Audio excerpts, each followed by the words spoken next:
Are you sick and tired of gambling your hard-earned money on Madden packs? Look no further than my sponsor, MMOEXP, for the cheapest and most reliable MUT coins on the market. And don't forget to use code Ferdy at checkout for 5% off. What's going on, guys? Today we have Team of the Week, Week 3, and today we're talking about which cards are worth it and which cards are not across the whole promo. We're going to talk about every single card individually. And first things first, if you find any of these videos or this video helpful at all, hit that like button. And if you are new here, hit that subscribe button, turn on those notifications. And for our shout out of the day, it goes to my man, Unending Karma.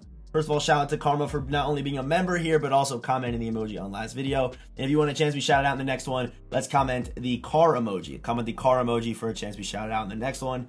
But yes, let's just get started. So, getting started here with Zach Moss. Zach Moss, 84 speed. Is Zach Moss even... Is he running back one for them right now? I think Nyheim Hines still might be better and faster. Yeah, I would probably say Nyheim Hines is definitely still faster. Nyheim Hines probably still their best option. Bills team, maybe he's actually RB1 there. No, they have Nyheim Hines too. Of course, they were in the trade deal together. Of course. So yeah, Zach Moss, you're probably not going to use this card. I don't think there's any use in even trying out Zach Moss. AJ Ebenenza shouldn't be on anyone's field ever, unless the Bills team is really that bad, which they normally are. This guy should not see the field. 76 speed should not be on your field right now. Not even day one. You could argue that should be on your field day one. Next up, we have Sam Laporta, who is actually tight end number 1 for the Lions team. This was actually a very necessary upgrade for the Lions team. Getting at least in the 85 speeds, a big W. 6'3", 245. So can air truck. Would I pick this card up outside of a Lions team? Definitely, probably not. I would say probably not, but 6'3", solid. On a Lions team, he is better than TJ Hawkinson. I will say that right now. I'm getting 85 speed with a good build. He will be on my Lions team without question. 100%. I'll be adding Laporta to my squad. Next up we have Zaire Franklin. He's a right outside linebacker, but honestly, he's got good power moves. And let's take a look at the Colts team real quick. Does the Colts team need that edge rusher? Is he gonna be that guy on this team? Let's find out right now.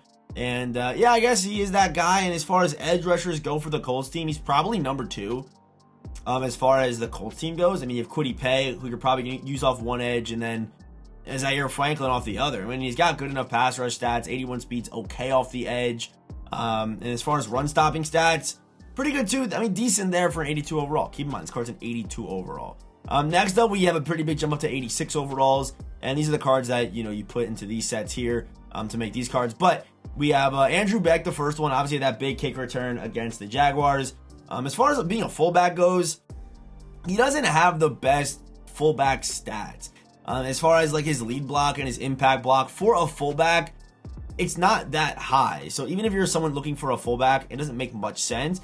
However, I wonder if Andrew Beck is even he might be RB1 for some of these teams. I probably not the Broncos, because the Broncos have Javonte and Chase Edmonds. But maybe the Texans? Do Texans have a running back yet? I mean, they don't.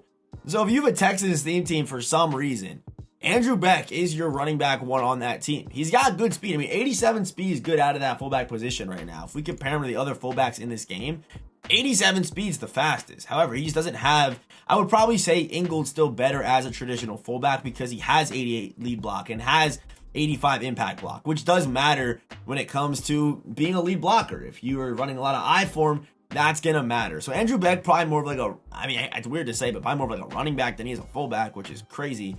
More of a power back than he is a fullback with good trucking and high break tackle and things like that, which makes sense for what he did in that game. But yeah, the speed's crazy. If all you care about is speed on your fullback, he's the guy.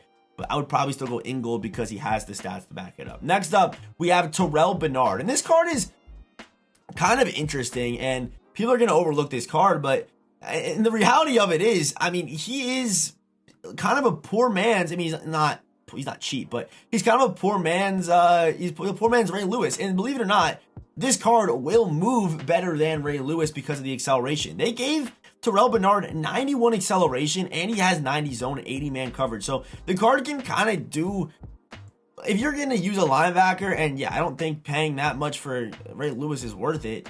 The difference between the two cards is closer than what you might think. Yes, play rec and these kind of miscellaneous stats, he's got better, especially block shed. That's the big one that I would say would put Ray Lewis over him. But and also the weight. I would say the weight's also an issue on Terrell Bernard. Yeah, I didn't even realize how light he was.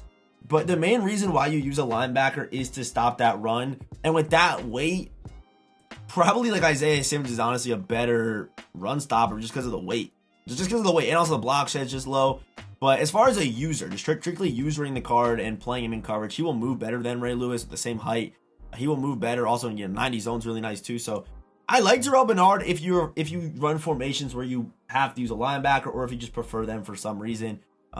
He's debatably 1, but I think Ray Lewis is still probably number 1. I would probably still put Ray Lewis number 1 amongst all the linebackers, but Terrell's number 2 and it's pretty close. So next we have Shaquille Barrett. Shaquille Barrett, and we've literally got this card. I don't even know if I have it on Twitter or not, but I'll try to find it. I retweeted it earlier, but I mean I found this funny. This is just all the these are literally all of the Shaquille Barrett cards that we've had that are just literally the exact same card. Just the LTD week, the LTD week 3. We've had it the last couple of years here, which is kind of funny. But Shaquille Barrett, 85 speed, 91 finesse moves. This card will be very good in game. His price is getting pretty much down to quick sell. If he gets down to 4, if he gets down to 4, 410, 420, he might be an ad man. He's a pretty good edge rusher. He's top tier, I'd say. I would say he's top tier. Let me see those abilities real quick. Does he get?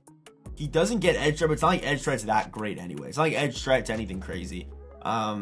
But you know, it only fires in certain formations. So if you have a formation where you know edge threat works, and you already have a guy like DeMarcus Ware, potentially getting them both off each edge could be a problem if you just sit back and play coverage and rush 4 and have 2 edge threats where there's not really people running edge protector right now. It could be a problem. So Shaquille Barrett gets down to quick sell. I would say he's 100% worth it. He's easily a top tier edge rusher in this game. I would say probably right up there with DeMarcus Ware. Right up there, I would say. Especially like against the run, this card's very underrated. And also trait-wise, he's 2 or 3. He has spin move on yes and swim move on yes as well. So I like that. And high motors on yes. I mean, Shaq's a dog, man. Yes, we've had the card, the same card for the last 3 years or whatever, but he's still a dog. And then who else do we have? We still have 2 more cards to talk about. We'll just go right. Okay, I gotta keep going backspace, back. Okay, here we go. Let's talk about Tua. I just used Tua. If you did miss the Tua Tagovailoa gameplay, it's already up on the channel, so go watch it. But Tua feels good. They did end up keeping the same release that his gold had, or his elite had, I guess. But this card plays well to me. He's similar to Andrew Luck. He's not as good Andrew Luck because of the release. And things I felt with the Tua card were definitely the acceleration. If you're someone that likes rolling out, the 8 acceleration you can definitely feel. So if you have a Dolphins team, anyway, you're able to add to his acceleration, I would try to do that. So, 85 speed, throw power, only 1 less than Luck. Accuracy stats are amazing. Throw on the run rating is amazing. Throw under pressure, also amazing. And they made him a really good ball carrier, too. 90 juke move, and he does get jukebox. If you want to get wild, you can. But really good ball carrier stats on Tua. I'd say he's probably better in the short yardage as far as being the complete mobile quarterback. To me, it's still Vic. I like Vic's release better. I think Tua, I didn't have any real misses or inaccurates with Tua either, which I felt even when I used Vic the first time. So Vic does have that problem. It's very finicky with, Vic's pass leading. Tua, I didn't feel that issue.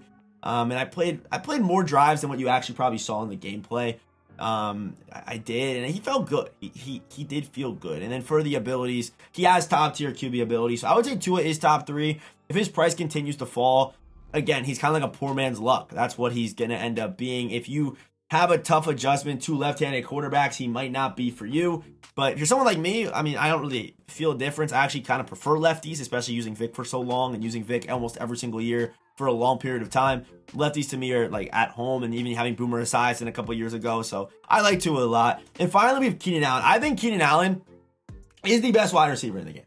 I think he has, okay, I haven't used him yet. I'm going to use him in a second. But he has a chance to be the best wide receiver in this game right now. 88 speed, 86 acceleration. Route running across the board is just beautiful. 2 very important thresholds are hit for beating man coverage, and that is 90 short route running, 90 deep route running. After the catch, even pretty good. He's got a good juke move. COD not the best, but a good juke move, so he can definitely get done after the catch. 88 speed on a Keenan Allen card is going to play crazy with a 91 jumping, and he's 6'2", 211. So a good weight there. And then for the abilities, I mean, his price is standing out there for good reason. It makes sense. He is a very, very good card. And if we head down here, for the abilities, he does get slot-o-matic, which I believe he might be he's the first wide receiver that gets slot-o-matic. I'm definitely going to give that a try in today's video. Although it is 3 AP, it definitely could be a man fryer. And then also does get slide apprentice and things like that and short end too. So yeah, Keenan Allen, a really good card. I think this card has a real chance to be the best wide receiver in the game. And I know you're thinking Calvin Johnson exists, but to me, these taller receivers in this year's game, they're really not all the rage. I mean, it doesn't hurt to be 6'5" and still have good stats, which is what Calvin has. But a guy like Brian Finneran, he's 6'5", but I'm not taking him over Keenan Allen, even though he's taller. In a previous Madden last year, I'm probably saying Finneran's better because of the height and how agging works and how you kind of play the game with high balls and things like that. But this year's game, it just plays different. So to me, these smaller, intermediate, I guess 6'2" is still pretty good size. Guys like CD, guys like Keenan Allen, guys like Jamar Chase, guys like Justin Jefferson, they're going to be the best wide receivers throughout this year, is what I think. And guys kind of similar builds, Deebo Samuel potentially. But I love Keenan Allen's card. I think if his price hopefully continues to fall, I don't think he'll ever be worth buying because I don't think his price gets low enough to the point where he will be worth buying. If you guys can't see the price, there it is. But I don't think he kind of gets down to that price. But maybe for 5, I would say jump the gun on him. Maybe for 5. And receiver, positions like this, you saw with DeAndre Swift, their prices will continue to fall even after they're out of packs. It's different for these receivers because we will continue to get a lot more receivers and most feared coming up. And again, keep in mind, most feared is coming up too. So you kind of want to sit in your coins. Are any of these guys really worth 100% going after right now? Probably not. Probably not. When RG3 is in the game, he's free. Mike Vick's pretty inexpensive now too. So are any of these guys worth jumping the gun for a week before most feared? Probably not. So I'm gonna say that right now. Of course, let me know if you're adding any of these new cards to your team today. And as always, I will see you boys in the next one.